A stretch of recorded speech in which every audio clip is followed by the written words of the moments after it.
Ivana Đorđević je 9-godišnja devojčica koja punih 6 godina vodi najveću borbu u svom dečijem životu. Ivana ne vidi, zbog čega su njeni roditelji pokušali da joj nađu spas u nekoj od svetskih klinika.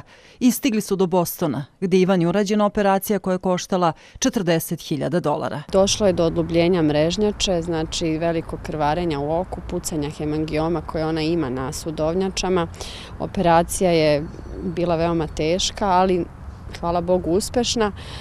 Doktor je zadovoljan ishodom operacije i nadamo se da će naša Ica sada moći bolje da vidi.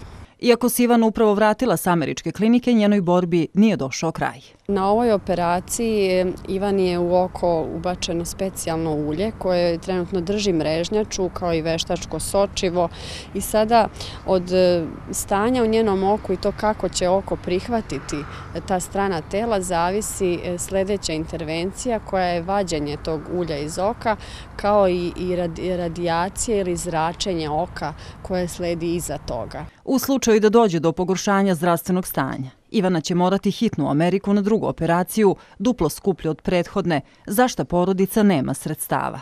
Dobili smo profakturu iz bolnice na $90.000, što ne uključuje one kontrole posle operacija i sve ostalo, znači avionske karte, smeštaj i sve ostalo koje prati naš odlazak u Ameriku. Ivana je provela 50 dana u Bostonu, a svoj utisk iz Amerike podelila je sa nama. Odlično. Baš mi se sviđa. Jel se desilo nešto posebno, specijalno, što ti je ostalo u sećanju? Pa tamo je bila mala beba koja sam se ja igrala s njima, a pre kad smo išli onda sam bila sama, sad sam se igrala sa bebom. Si li se plašila operacije? Ne. Dali su mu neku masku i onda su rekli hoćeš miris, jagoda, banana, lubenicu i onda sam ih htjela lubenicu i onda su oni to stavili na masku i onda sam uspavali. Jel se raduješ sljedećem odlasku u Ameriku? Da.